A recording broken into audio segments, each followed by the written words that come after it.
Welcome back to Radiant Student Online Service. Nggak kerasa banget ya teman-teman, hari ini kita udah masuk ke bulan kedua di mana kalian mulai sekolah. Gimana nih, udah 2 bulan sekolah? Apakah seru atau justru aduh pusing banget, mulai ada drama sama teman? Nah, pas banget nih, hari ini kita mau bahas tentang school revival. How to bring revival into your school. Tapi sebelum kita dengar firman Tuhan, mari kita berdoa. Bapak, terima kasih Tuhan buat hari ini. Kami bersyukur Tuhan, Tuhan ada menggunakan bareng-bareng ya Bapak. Dan sebentar, kami menggunakan firman Tuhan berbicara pada kami Tuhan, karena kami siap mendengar. Dan teman-teman yang siap untuk mendengar firman Tuhan, kita katakan amin. Nah, teman-teman, salah satu core value di Grabs ini adalah love for generations. Dan ini tuh bukan satu hal yang lagi kayak, oh ya lagi tren gitu dengan kata generations. Tapi ini tuh value yang udah dihidupin dari awal Grabs ada. Bahkan Grabs dimulai karena love for generation. Grabs dimulai karena ada Kak Teti, Kak Jeffrey, dan early leaders yang punya love for generation untuk anak-anak yang udah terlalu tua untuk ada di ibadah anak, tapi terlalu muda juga nih untuk ada di ibadah umum, yaitu orang-orang yang seusia kalian. That's why mereka mulai Grabs. And because of that, hari ini kita bisa punya komunitas that we can call as a home. Tapi itu semua start from the love for generations. Dan hari ini, we wanna learn tentang love for generation. Karena waktu ngomongin punya love for generations, itu tuh artinya kita punya love untuk generation, untuk orang yang di usia kita, di bawah kita, ataupun di atas kita. Dan hari ini kita mau sama-sama baca dulu nih cerita Alkitab gitu ya, satu tokoh Alkitab yaitu Yosua. Nah, kita semua tahu ya kalau Yosua ini meneruskan apa yang udah Musa lakuin. Dan dia ini jadi pemimpin yang membawa bangsa Israel tiba sampai di Tanah Perjanjian. Dan waktu dia sampai di Tanah Perjanjian, semuanya berjalan dengan lancar dan berjalan dengan baik. Bahkan kalau kita sama-sama baca di Yosua 24 ayat 31, dibilang nih, orang Israel beribadah kepada Tuhan sepanjang zaman Yosua dan sepanjang zaman para tua-tua yang hidup lebih lama daripada Yosua dan yang mengenal segenap perbuatan yang dilakukan Tuhan bagi orang Israel. Tapi di sini ada sedikit twist nih teman-teman. Kalau kita balik 1-2 lembar dari kitab Yosua, yaitu kitab Hakim-Hakim, nah kita ini bisa lihat di ayatnya di Hakim-Hakim 2 ayat 10 dibilang kayak gini. Setelah seluruh angkatan itu dikumpulkan kepada nenek moyangnya, bangkitlah sesudah mereka itu angkatan yang lain, yang tidak mengenal Tuhan ataupun perbuatan yang dilakukannya bagi orang Israel. Plot twistnya nih guys, ternyata terjadi suatu hal yang justru unexpected banget gitu. Dibilang generasi berikutnya malah nggak mengenal Tuhan sama sekali. Bahkan hidup mereka ini benar-benar melenceng dari apa yang menjadi perintah Tuhan. Dan kenapa ya hal ini tuh bisa terjadi? Padahal ada generasi yang udah ngalamin revival, mereka ngalamin mujizatnya Tuhan, ngalamin pekerjaannya Tuhan dalam hidup mereka, tapi the next generation justru hidupnya melenceng dari apa kata firman Tuhan. But here's the thing teman-teman, generasi sebelumnya yang mereka ini on fire for God, mereka ini nggak nyeritain revival itu ke the next generations. Mereka nggak bawa revival from generation to the next generation. Makanya the next generation lost track of revival. Dan hari ini kita pengen belajar dari kisah generasi setelah Yosua. Buat saya ini tuh satu reminder. Don't let the chain of revival break in our generation. Kita kenal Kristus, yes, itu penting. Kita melayani, itu juga penting. Tapi kita menjangkau orang lain, mengenalkan Kristus kepada orang lain, itu juga penting. Saya nggak tahu dengan teman-teman gimana, tapi reaching out itu bukan satu hal yang berhenti waktu kamu mulai melayani Tuhan. Justru ini sesuatu yang perlu terus kamu lakuin, selalu keep going. Mungkin selama ini kalau kita refleksi pribadi, kita ini on fire melayani Tuhan. Kita rajin ke gereja, kita rajin saat teduh. Tapi coba cek deh, kapan terakhir kali kita have that fire in our heart to reach out to your friends? Dan ada satu cerita di Alkitab yang powerful banget tentang 4 orang teman yang membawa 1 orang temannya yang lumpuh ke Yesus. Ini kisah yang sebagian besar dari kita pasti udah pernah dengar gitu ya. Tapi let's see this again, karena firman Tuhan akan kasih kita POV yang baru. Nah, suatu kali ini teman-teman, di kitab Markus diceritain Yesus tuh lagi ada di Kapernaum. Dan info ini beneran langsung kayak viral gitu ya, langsung kesebar ke banyak orang. Jadi orang-orang gak cuma diem di rumah kayak gabut gitu ya di rumah, tapi mereka datang samperin Yesus yang ada di sebuah rumah. Mereka mau dengerin Yesus, bahkan saking banyaknya orang datang ke tempat itu, beneran full pack banget gitu, penuh banget, bahkan sampai pintu rumah tuh gak bisa ditutup. Karena di luar banyak banget yang datang dan pengen dengerin Tuhan Yesus. Bahkan di momen itu, orang Farisi, ahli-ahli Taurat pada saat itu, mereka juga hadir di tempat itu.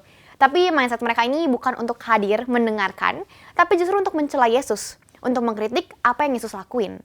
Akhirnya, happening lah acara yang gak direncanain ini di sebuah rumah.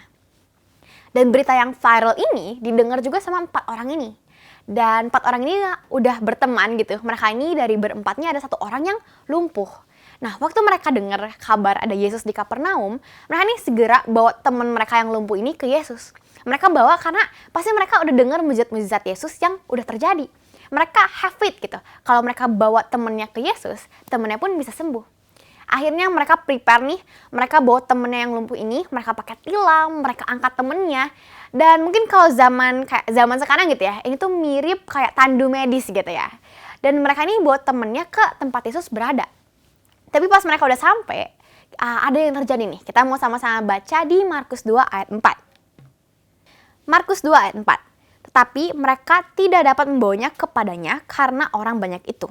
Lalu mereka membuka atap yang di atasnya, sesudah terbuka mereka menurunkan tilam, tempat orang lumpuh itu terbaring. Saking penuhnya dan saking packnya tempat itu, mereka itu nggak bisa buat temennya karena orang banyak beneran kayak penuh banget gitu tempatnya. Mungkin POV-nya sama ya, kayak waktu dulu saya pernah ke Summarecon Mall. Nah waktu itu Summarecon Mall itu baru buka. Dan sebenarnya dari rumah saya ke Summarecon itu cuma 15 menit aja naik tol. Tapi waktu itu baru banget Summarecon buka, akhirnya kepo, wah apa nih, happening banget gitu, ada mall baru, beneran viral di mana-mana di TikTok. Dan akhirnya saya pergi ke sana dengan keluarga saya, yang seharusnya berangkat 15 menit sampai, tapi akhirnya kita ngabisin 1,5 jam untuk sampai di Summarecon, dan 40 menit untuk ngantri parkir masuk ke Summarecon Mall-nya. Totalnya 2 jam untuk masuk sampai di Summarecon. Dan akhirnya kita udah susah-susah cari parkir, cari yang kosong saking penuhnya.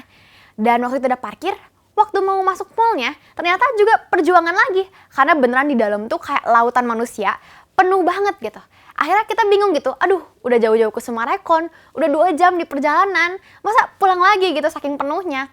Akhirnya kita decide, daripada aduh sia-sia gitu ya, daripada sia-sia datang ke sini jauh-jauh, akhirnya udah kita cobain aja deh IMAX. Itu kan part yang the best gitu ya dari Summarecon yang gak ada di mall lainnya. Akhirnya kita coba nonton. Kita pengen tetap dapetin part terbaiknya. Sama halnya dengan 4 orang itu, pasti mereka berjuang banget. Cari jalan gimana nih biar bisa ketemu sama Yesus. Dan mereka lihat, wah satu-satunya jalan tuh lewat atap. Mereka manjat ke atap dan akhirnya mereka buka atap yang ada di atas. Dan mereka turunin teman mereka itu lewat atap itu. Dan bahkan sampai kalau kita udah sampai ceritanya di sini, kita tuh kalau dipikir-pikir, wah ini challenging banget gitu, udah susah banget bawa temennya. Untuk bawanya aja udah susah gitu, harus pakai tandu. Apalagi mereka harus naik ke atap, mereka harus buka atapnya dan turunin. Itu beneran lebih susah lagi gitu. Tapi karena mereka punya iman, kalau teman mereka ini bakal sembuh waktu berjumpa dengan Yesus, akhirnya mereka ini punya daya juang. Dan akhirnya with boldness mereka lakuin semua itu. Ingat teman-teman, boldness is courage guided by faith. Dan kita mau lihat kelanjutannya cerita ini di Markus 2 ayat 11 sampai 12. Markus 2 ayat 11 sampai 12. Kepadamu kukatakan, bangunlah, angkatlah tempat tidurmu dan pulanglah ke rumahmu. Dan orang itu pun bangun, segera mengangkat tempat tidurnya dan pergi keluar di hadapan orang-orang itu. Sehingga mereka semua takjub lalu memuliakan Allah. Katanya, yang begini belum pernah kita lihat. Ternyata teman-teman, miracle happen. Their faith in Jesus brings miracle. Temennya yang lumpuh akhirnya mendapatkan mujizat kesembuhan. Dan dia sembuh, dia bisa berjalan, bahkan dia sendiri yang angkat tempat tidurnya. Yang dibawa sama teman-temannya di awal tadi. That's victory from God. A full victory. Teman-teman, kisah ini nggak akan pernah terjadi kalau 4 orang teman itu nggak beriman bersama. Nggak berusaha payah bersama, dan nggak mau punya love for their friend. Tapi justru karena 4 orang teman ini beriman bersama, yuk kita bawa ke Yesus, pasti dia bakal sembuh. 4 orang ini percaya terlebih dahulu sebelum mereka melihat. Faith sees beyond what the eye sees. Dan mereka pengen gitu ya, teman mereka juga berjumpa dengan Yesus, bertemu dengan Yesus, dan mengalami kesembuhan itu di dalam hidupnya. Dan hari ini teman-teman mungkin gak literal banget gitu ya, kita punya teman yang lumpuh yang harus kita bawa kepada perjumpaan dengan Yesus. Tapi hari ini kita semua ditempatin di sekolah yang berbeda-beda with a purpose. Selain untuk belajar, honey, let me tell you, Tuhan tempatin kamu di sekolahmu to pray for revival, to get people to know Jesus. That's the ultimate goal. The question is, do you want to see revival in your school? Nah, yang pertama nih teman-teman, school revival starts with faith.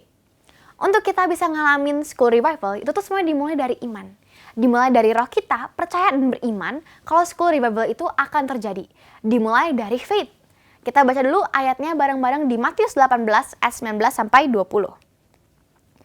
Dan lagi aku berkata kepadamu, jika 2 orang daripadamu di dunia ini sepakat meminta apapun juga, permintaan mereka itu akan dikabulkan oleh Bapakku yang di sorga.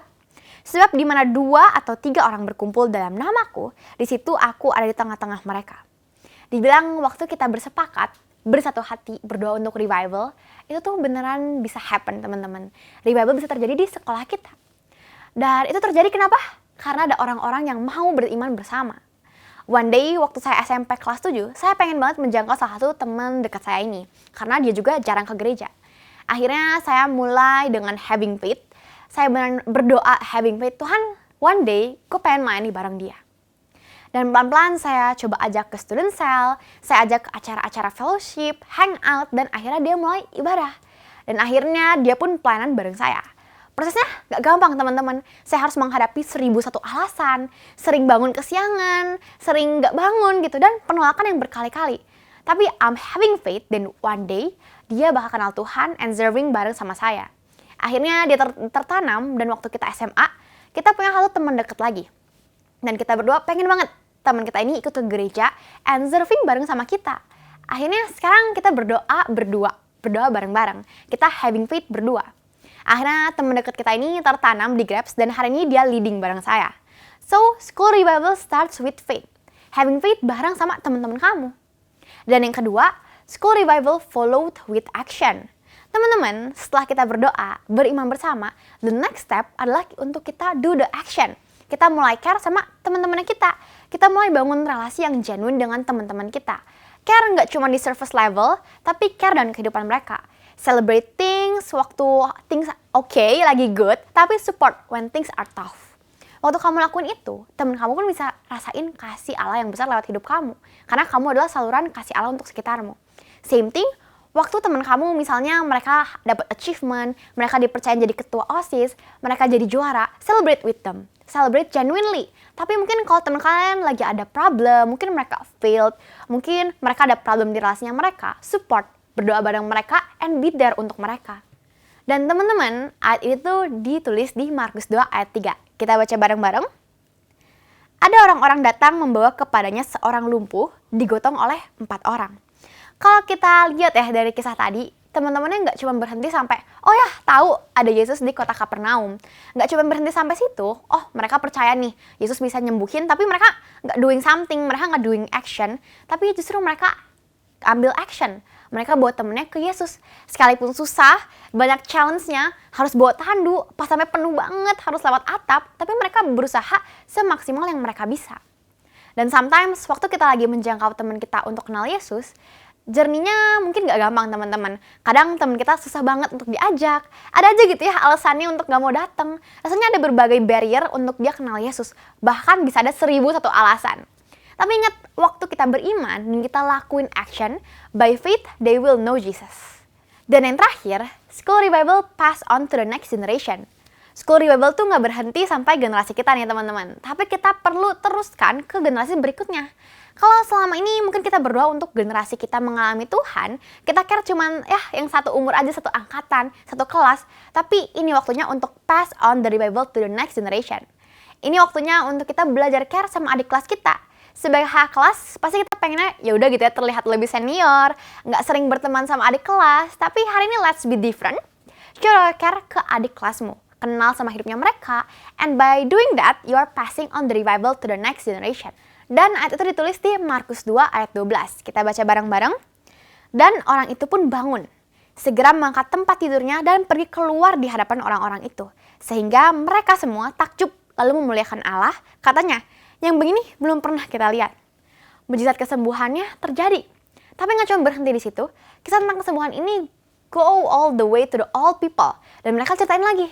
Sampai akhirnya banyak orang yang mengenal, mendengar, dan percaya. Pass on your testimony. Pass on your faith. Kalau pernah ada seasonnya saya menjangkau, akhirnya kita pass the heart to the next generation. We share the heart untuk reaching out. Dan hari ini ada anak-anak yang lagi having faith untuk sekolahnya. Kita kumpul bareng, berdoa bareng untuk sekolah mereka. Dan teman-teman pelajar, hari ini saya mau ngajak teman-teman semuanya untuk having faith buat teman-teman kamu, especially your school. Hari ini mau nggak kamu belajar untuk reaching out to your friends, loving them, dan punya kerinduan untuk kenalin Tuhan ke mereka. Dan kalau hari ini kamu belum kenal Tuhan, belum pernah menerima Tuhan sebagai juru selamat kamu, dan hari ini saya mau mengundang teman-teman semuanya untuk berdoa. Bapak, hari ini kami menyerahkan semua teman-teman kami yang mau menjadikan Yesus sebagai Raja, sebagai center of their life, dan dengan menerima Tuhan sebagai juru selamat mereka secara pribadi. Hari ini berdoa Tuhan untuk teman-teman kami yang merendahkan hati mereka dan mengakui bahwa mereka adalah manusia yang berdosa, serta mengundang Tuhan untuk hidup dalam kehidupan yang mereka dan menjadikan Tuhan satu-satunya Tuhan dan juga Raja.